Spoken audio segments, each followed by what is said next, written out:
ഞാൻ ജർമ്മനിയിൽ നിന്നാണ്. ഞാൻ രാവിലെ ജോലിക്ക് പോയിട്ട് തിരിച്ചു വരുന്നതാണ് നിങ്ങളിപ്പോൾ കണ്ടുകൊണ്ടിരിക്കുന്നത്. ആൻഡ് ഇന്ന് ജോലിയിൽ നിന്ന് തിരിച്ചു വരുമ്പോൾ എനിക്ക് സത്യമായിട്ട് ഞാൻ മടുത്തിരിക്കുകയായിരുന്നു. കുറച്ച് സമാധാനം മതിയെന്ന് മാത്രമേ ഉണ്ടായിരുന്നുള്ളൂ. പക്ഷെ ഞാൻ മുറിയിലോട്ട് കയറി ചെല്ലുകയും ഇപ്പോഴാണ് ഞാൻ ഓർക്കുന്നത്, ആക്ച്വലി കുറേ ദിവസമായിട്ട് ഞാൻ മുറി അടുക്കി പെറുക്കണം എന്ന് ചിന്തിക്കുന്നുണ്ടായിരുന്നു. ഈ അടുക്കിപ്പറക്കൽ ഞാൻ ഒരാഴ്ചയായിട്ട് പോസ്റ്റ്പോൺ ചെയ്തുകൊണ്ടിരിക്കുകയായിരുന്നു. സോ എനിവേസ് ഞാൻ ഇന്ന് തന്നെ അതങ്ങ് ചെയ്ത് തീർത്തേക്കാം എന്ന് വിചാരിച്ചു. അപ്പം ഞാൻ 3 മിനിറ്റിൻ്റെ ഒരു ടൈമർ അങ്ങോട്ട് സെറ്റ് ചെയ്തിട്ട് എൻ്റെ മുറിയിലുള്ള ഏറ്റവും അത്യാവശ്യമായിട്ട് കിടക്കണ പല പല സാധനങ്ങൾ, കുറച്ച് സാധനങ്ങൾ അതാത് സ്ഥലത്തേക്കും കുറച്ച് സാധനങ്ങൾ കളയാൻ കിട്ടുന്നതൊക്കെ കളയാനും ഞാൻ തീരുമാനിച്ചു. അങ്ങനെ കുറച്ച് ബില്ലുകളും പേപ്പറുകളും ഒക്കെ കളയാൻ എനിക്ക് കിട്ടി. പിന്നെ പല ബുക്സും എൻ്റെ ടേബിളിൽ കിടന്നിരുന്ന പല ലെറ്റേഴ്സും ഒക്കെ അതിൻ്റേതായ സ്ഥാനത്തും എനിക്ക് വെക്കാൻ പറ്റി. സോ എൻ്റെ ഐഡിയ ഇതായിരുന്നു, അറ്റ്ലീസ്റ്റ് 3 സാധനങ്ങൾ കളയണം ആൻഡ് 3 സാധനങ്ങൾ എങ്കിലും ഞാൻ അതിൻ്റേതായ സ്ഥാനത്ത് തിരിച്ചു കൊണ്ടുവയ്ക്കണം. ബിക്കോസ് ഇന്ന് എനിക്ക് 3 മിനിറ്റ് സമയമേ ഉള്ളൂ. എനിക്ക് ഡീപ്പ് ക്ലീനിങ്ങിന് ടൈമില്ല. എനിക്ക് ഭക്ഷണം ഉണ്ടാക്കണം, കുറച്ച് റെസ്റ്റ് എടുക്കണം, ഫോണൊക്കെ വിളിക്കാനുള്ളവരെ വിളിക്കണം ആൻഡ് നേരത്തെ കിടന്നുറങ്ങണം. ഞാൻ ചെയ്യുന്ന ഒരു റൂട്ടീനാണ് ടൈമർ വെച്ചിട്ട് വളരെ ഷോർട്ട് പീരീഡ് ഓഫ് ടൈമിൽ സാധനങ്ങൾ പെട്ടെന്ന് അടുക്കി പെറുക്കുക എന്നുള്ളത്. നമ്മൾ പലപ്പോഴും അടുക്കി പെറുക്കുമ്പോൾ നമ്മുടെ സ്പേസ്, നമ്മുടെ മുറി മാത്രമല്ല നമ്മൾ അടുക്കുന്നത്, അത് നമ്മുടെ മനസ്സിനെയും കൂടെ ഒന്ന് കാം ഡൗൺ ആക്കും. നമ്മൾ കുറച്ചും കൂടെ നമ്മളായിരിക്കുന്ന മൊമെൻറ്റിൽ കുറച്ചുകൂടെ പ്രസൻ്റ് ആയിരിക്കും ആൻഡ് ഭയങ്കര ശാന്തതയായിരിക്കും. നമുക്ക് എന്തെങ്കിലും ടെൻഷനൊക്കെ ഉണ്ടെങ്കിൽ അത് റിലീവ് ചെയ്യാൻ എനിക്ക് പലപ്പോഴും അറ്റ്ലീസ്റ്റ് ഈ ഡീക്ലട്ടറിങ്ങും അടുക്കിപ്പെറുക്കലും എന്നെ സഹായിച്ചിട്ടുണ്ട്.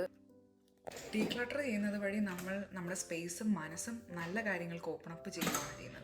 അങ്ങനെ ഞാൻ അറ്റ്ലീസ്റ്റ് 3 സാധനങ്ങളും അതിൻ്റേതായ സ്ഥാനത്തും വെച്ചു. 3 സാധനങ്ങൾ കളയുകയും ചെയ്തിട്ടുണ്ട് കേട്ടോ. സത്യം പറയാമല്ലോ, അടുക്കി പറക്കി കഴിയുമ്പോൾ നമുക്ക് തന്നെ ഒരു മനസ്സമാധാനം ഉണ്ടാവും. പിന്നെ എനിക്ക് എന്തെങ്കിലും സ്ട്രെസ്സൊക്കെ വരുമ്പോൾ അല്ലെങ്കിൽ യൂഷ്വലി ഒന്ന് കാം ഡൗൺ ചെയ്യാൻ ഞാൻ ഉപയോഗിക്കുന്ന മറ്റൊരു ടെക്നിക്കാണ്, ഈ ബൈബിളിലൊരു മത്തായിയുടെ സുവിശേഷത്തിൽ 11-ാം അധ്യായം 28-ാം ഒരു വാക്യമുണ്ട്. അധ്വാനിക്കുന്നവരും ഭാരം വഹിക്കുന്നവരുമായ നിങ്ങൾ എൻ്റെ അടുക്കൽ വരുവിൻ, ഞാൻ നിങ്ങളെ ആശ്വസിപ്പിക്കാം. പക്ഷെ ഞാൻ ആ കാര്യമല്ല കേട്ടോ അവിടെ എഴുതുന്നത് മറ്റൊരു കാര്യം. അതിപ്പോൾ പറയാം. ഞാൻ നേരത്തെ പറഞ്ഞ വാചനം ഞാൻ തന്നെ എന്നോട് പറഞ്ഞു പ്രാർത്ഥിക്കുന്ന ഒരു പതിവുണ്ട്. അതായത് അധ്വാനിക്കുന്നവളും ഭാരം വഹിക്കുന്നവളുമായ റിയ, നീ എൻ്റെ അടുക്കൽ വരുവിൻ, ഞാൻ നിന്നെ ആശ്വസിപ്പിക്കാമെന്ന്.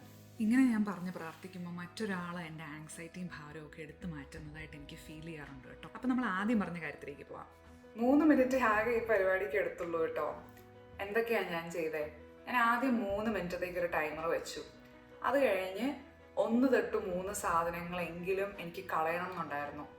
ആൻഡ് അത് കഴിഞ്ഞ് 3 സാധനങ്ങളെങ്കിലും അതാത് സ്ഥാനങ്ങളിൽ വെക്കണം എന്നുണ്ടായിരുന്നു. ഇതാണ് 3-3-3 റീസെറ്റ് റൂൾ. മേരി കോണ്ടോയുടെ ഡീക്ലട്ടറിംഗ് റൂൾ വായിച്ചിട്ടുണ്ടോ? നമുക്ക് ഒരു മേജർ ഡീക്ലട്ടറിംഗ് വരുമ്പോൾ ഏത് സാധനം എടുക്കുമ്പോഴാണ് നമുക്ക് സന്തോഷമുള്ളത് അത് കീപ്പ് ചെയ്യുക, നമുക്ക് പീസ് തരാത്ത, മനസ്സിൽ സമാധാനം തരാത്ത കാര്യങ്ങൾ കളയുക എന്നുള്ളതാണ് മേരി കോണ്ടോയുടെ ഒരു ബേസിക് മെത്തേഡ്. പക്ഷെ നമ്മൾ എല്ലാ ദിവസവും നമുക്കത് ചെയ്യാനുള്ള സമയമുണ്ടോ? ഞാനാണെങ്കിൽ ഇപ്പൊ ഇന്ന് ജോലി കഴിഞ്ഞ് വന്ന് വളരെ മടുത്തിരിക്കുകയായിരുന്നു. എങ്ങനെയും ഒന്ന് കിടന്നാൽ മതിയെന്നേ ഉള്ളൂ. പക്ഷെ ഇങ്ങനെ ക്ലട്ടേർഡ് ആയിട്ട് കിടക്കുന്നത് കാണുമ്പോൾ എൻ്റെ മനസ്സിന് എനിക്ക് ഒത്തിരി സമാധാനക്കേട് തോന്നും. അങ്ങനെ ഇരിക്കുമ്പോഴാണ് ഞാൻ ഈ 3-3-3 റീസെറ്റ് റൂൾ അല്ലെങ്കിൽ റിതം ക്രിയേറ്റ് ചെയ്യുന്നതും അതനുസരിച്ച് എല്ലാ ദിവസവും കുറച്ച് സമയം ഡീക്ലട്ടറിങ്ങിന് വേണ്ടി മാറ്റിവെക്കുന്നതും. നമ്മൾ ഡീക്ലട്ടർ ചെയ്യുമ്പോൾ അല്ലെങ്കിൽ അടുക്കി പറക്കുമ്പോൾ അതാത് സ്പേസ് മാത്രമല്ല വൃത്തിയാക്കുന്നത്, മറിച്ച് നമ്മുടെ മനസ്സുമാണ്. It's not about perfection, it's about peace. I hope you like this video.